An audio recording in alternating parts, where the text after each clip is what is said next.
अब हम माध्यिका की गणना करेंगे।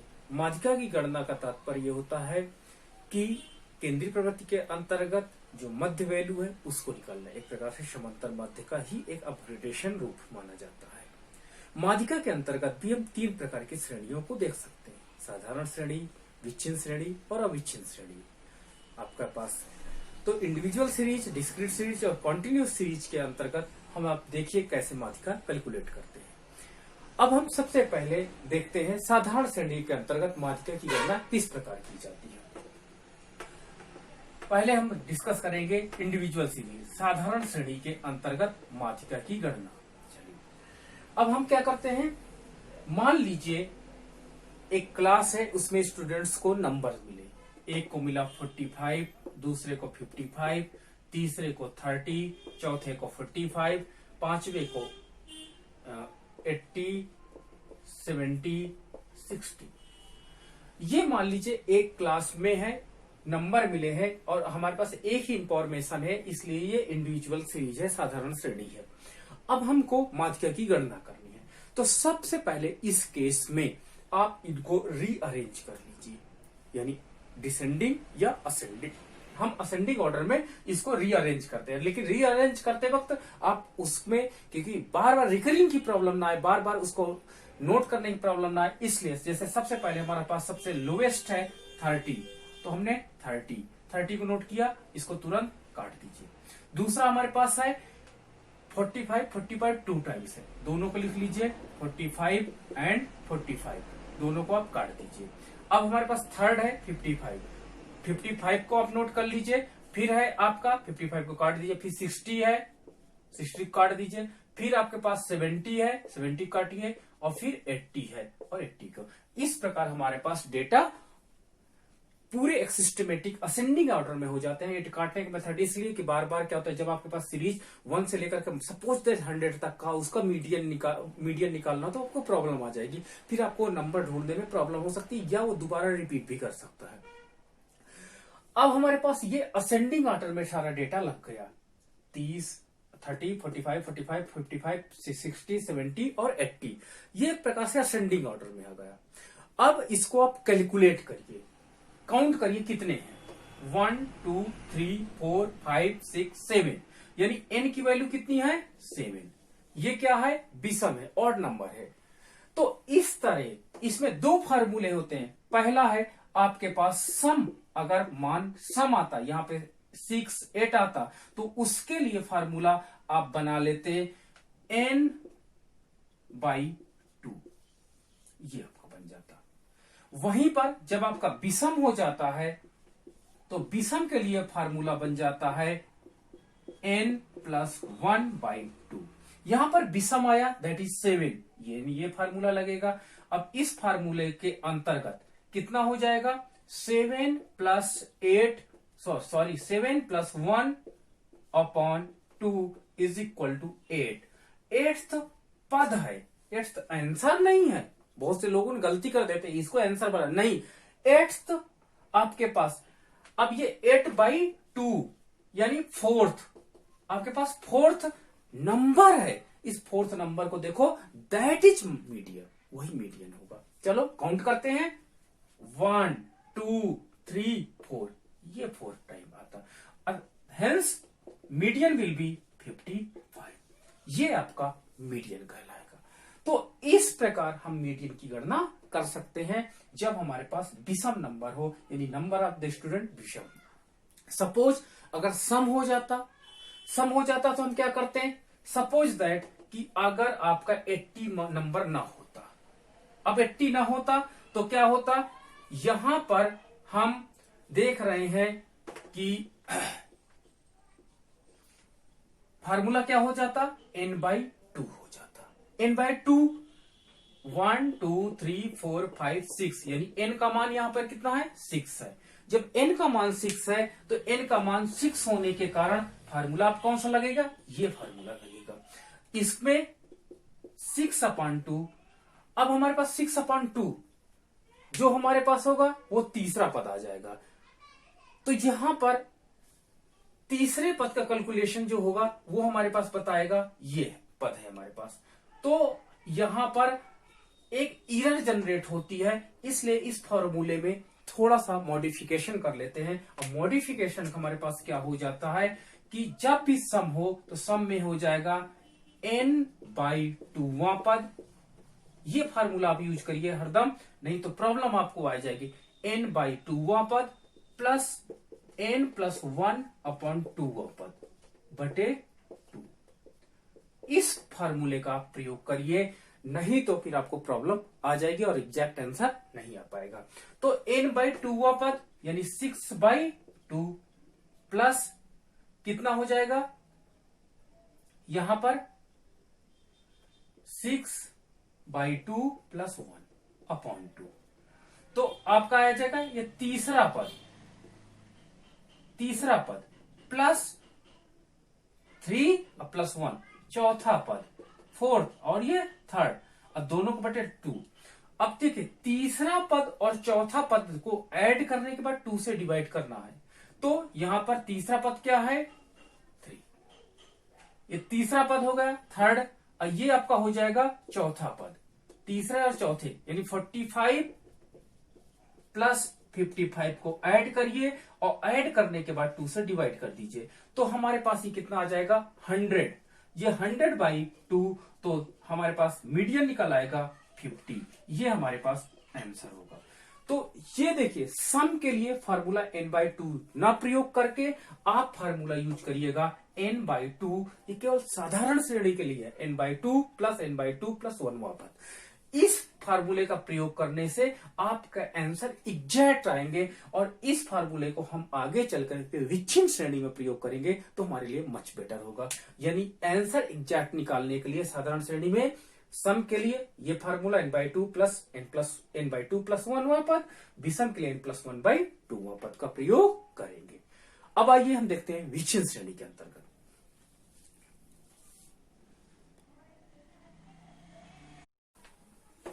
हम विच्छिन्न श्रेणी के अंतर्गत देखते हैं क्या है। विच्छिन्न श्रेणी के अंतर्गत हमारे पास इंफॉर्मेशन x और f के रूप में दी रहती है। सपोज दैट हमारे पास इंफॉर्मेशन है x और f के फॉर्म में। x है 10 मार्क्स पाने वाले 5 स्टूडेंट है, 20 मार्क्स पाने वाले 4 हैं, 30 मार्क्स पाने वाले 8 स्टूडेंट हैं, और 40 मार्क्स पाने वाले 4 स्टूडेंट हैं, 50 मार्क्स पाने वाले 2 स्टूडेंट है, 60 मार्क्स पाने वाला 1 स्टूडेंट है, 70 मार्क्स पाने वाले 1 स्टूडेंट है। हमारे पास डिस्क्रीट सीरीज ऐसे दी रहती है, यानी अब इसमें हम फार्मूला लगाएंगे, माध्यिका निकालनी है। तो जब माध्यिका निकालनी है तो इस प्रकार की में सबसे पहले कुमुलेटिव फ्रीक्वेंसी, आपके पास फ्रीक्वेंसी को संचयी बारंबारता में कन्वर्ट कर लीजिए, CF के रूप में कन्वर्ट कर लीजिए। 5 हो जाएगा, 5 में 4 ऐड करिए 9 में 8 ऐड करिए 17 में 4 ऐड कर दीजिए 21 में 2 ऐड करिए 23 में 1 ऐड करिए 24 में 1 ऐड करिए 25। इसको जब आप ऐड करेंगे तो n की वैल्यू भी 25 ही आएगी। ये आपका हमारे पास कैलकुलेशन होगा। अब इसमें फार्मूला वही जो पहले हमने डिस्कस किया साधारण श्रेणी का, बड़ा बहुत सिंपल। क्या है, अगर सम आपका है, n का मान सम है, तो फार्मूला लगेगा n/2 2वां पद, और अगर विषम है तो फार्मूला लगेगा n+1/2वां पद। तो यहां पर क्या है 25 विषम है, ऑड नंबर है आपका, तो हम लगाते हैं क्या 25 + 1/2 it will 26/2 that is 13th पद। अब ये 13th किस में आएगा, कुमुलेटिव में सर्च करिए। 5 के पास तो 13 हो नहीं सकता, 9 के पास भी 13 नहीं हो सकता, 17 के पास 13 मिल सकता है। अगर मान लीजिए दूसरे शब्दों में समझिए कि 13 रुपीज लेना है, 5 वाला तो दे नहीं सकता क्योंकि उसके पास 5 रुपीज है, 9 वाला भी नहीं दे सकता क्योंकि उसके पास 9 ही रुपीज है, 13 हम कहां से दे पाए। इसके पास 17 रुपीज है, ये 13 रुपीज दे सकता है, यानी हमारे पास 13 इसमें मिल जाएगा। इसके जस्ट सामने आ जाइए, फ्रीक्वेंसी में नहीं बल्कि आप x में चेक करिए, x में जो नंबर 17 के सामने आए वही मीडियन होगा। अतः मीडियन हमारे पास यहां पर इस क्वेश्चन में 30 होगा। तो यहां पर हमने मीडियन को कैलकुलेट किया कि 30 मीडियन है। ठीक है, अगर यहीं पर ये 26 आ जाता, 26 आ जाता तो हम सम लगाते, तो 26/2 13 आ जाता तो हम कैलकुलेट करते। तो इस प्रकार केवल n+1/n/2 प्लस n+1/2 वाला फार्मूला केवल साधारण श्रेणी में लगेगा, अन्य जगह पर एक सिंपल सा सूत्र ये फार्मूला काम करेगा। चलिए अब आप अविच्छिन्न श्रेणी में देखिए कि माध्यिका की गणना किस प्रकार की जाती है।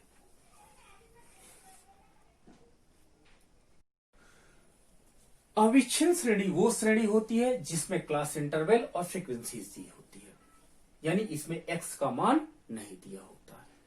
तो यहां पर क्लास इंटरवल और फ्रीक्वेंसीज के बेस पर हमको माध्यिका की गणना करनी है। सबसे पहले जब इस तरह के क्वेश्चन आपको दिए रहे तो सबसे पहले आप कुमुलेटिव फ्रीक्वेंसी निकाल लीजिए, CF cumulative frequency. Cumulative frequency आप कैलकुलेट कर लीजिए। कुमुलेटिव फ्रीक्वेंसी के लिए पहले 2 आप 2 लिख लीजिए, आपने 2 लिख लिया, फिर 2 में 3 को ऐड करिए, इसको ऐड करना है, देखिए प्लस करना, 2 में 3 को ऐड करिए तो आपका आ जाएगा 5, 5 में 4 को ऐड करिए तो क्या आएगा 9, 9 में 6 को ऐड करिए तो 15, 15 में 3 को ऐड करिए 18, 18 में 2 को ऐड करिए तो 20 और 20 में 1 को ऐड करिए 21। ये देखिए आपका CF बन गया कुमुलेटिव फ्रीक्वेंसीज। तो हम ये इसको हटा देते हैं, नहीं आपको प्रॉब्लम्स ना आए, इसलिए इसको हमने ये हटा दिया, आपको मेथड बता दिया कुमुलेटिव फ्रीक्वेंसी। और इसी को अगर ग्राफ पेपर पे अगर आप अंकित कर दीजिए that is called ogive curve. Ogive curve माना जाता है, यानी कुमुलेटिव फ्रीक्वेंसी को यदि ग्राफ पेपर पर हम प्लॉट कर देते हैं तो then we can get ogive curve या संचयी बारंबारता वक्र प्राप्त होगा। ये कई बार पूछा गया है प्रश्न। अब हम क्या करते हैं, हमारे पास इसको ऐड करते हैं, इसको ऐड करने के बाद हमारे पास n का मान कितना आया 21 आया। 21 विषम है, हमने फार्मूला आपको बताया था, सम के लिए यूज करिएगा n/2 और विषम के लिए यूज करिएगा n+1/2।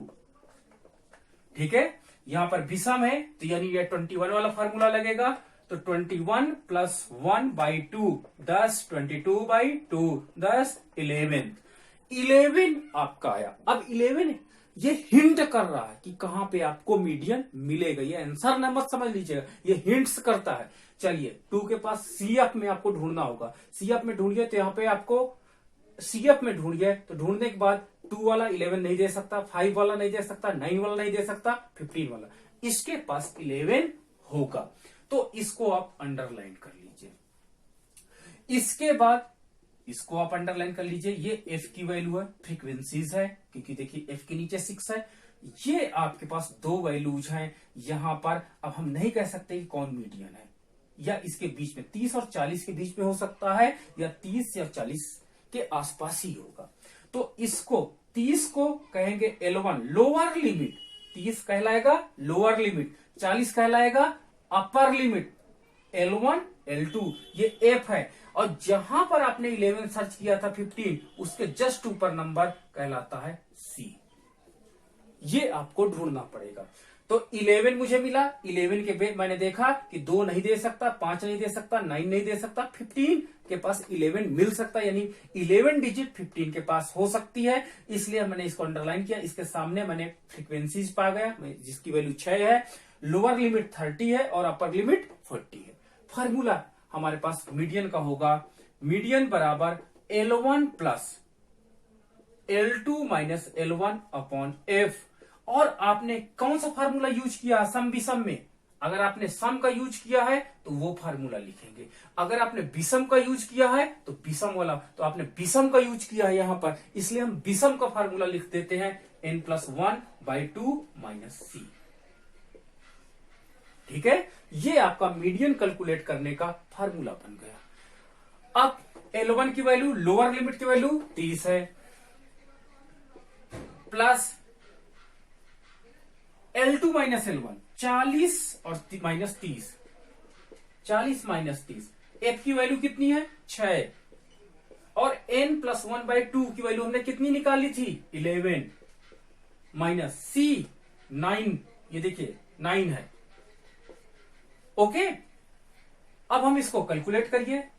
30 प्लस 10/6, इसको इससे माइनस कर दिया, कितना आएगा 2 आएगा आपके पास, इंटू 2। तो कितना हो जाएगा 30 प्लस, ठीक है, मल्टीप्लाई 20/6, 3 टाइम्स 3.33 आया। इसको इसमें ऐड कर दीजिए तो 33.33 आएगा। ये आपकी वैल्यू होगी मीडियन की। इस प्रकार आप गणना करेंगे मीडियन की अविच्छिन्न श्रेणी के अंतर्गत। यानी हमारा मीडियन टॉपिक भी खत्म हो गया। इसमें 3 प्रकार के हमने निकाला, साधारण श्रेणी के अंतर्गत, विच्छिन्न श्रेणी के अंतर्गत और अविच्छिन्न श्रेणी के अंतर्गत। आपका साधारण श्रेणी के अंतर्गत ये फार्मूला सम का इसमें चेंज होता है, बाकी भी सम का चेंज नहीं होता। बाकी विच्छिन्न श्रेणी और अविच्छिन्न श्रेणी के साथ दोनों यही फार्मूला होंगे, और अविच्छिन्न श्रेणी के साथ आपके पास एक्स्ट्रा एक फार्मूला और हो जाता है जो यहां पर है। इस प्रकार हमारा माध्यिका टॉपिक भी कंप्लीट हो जाता है। Thank you.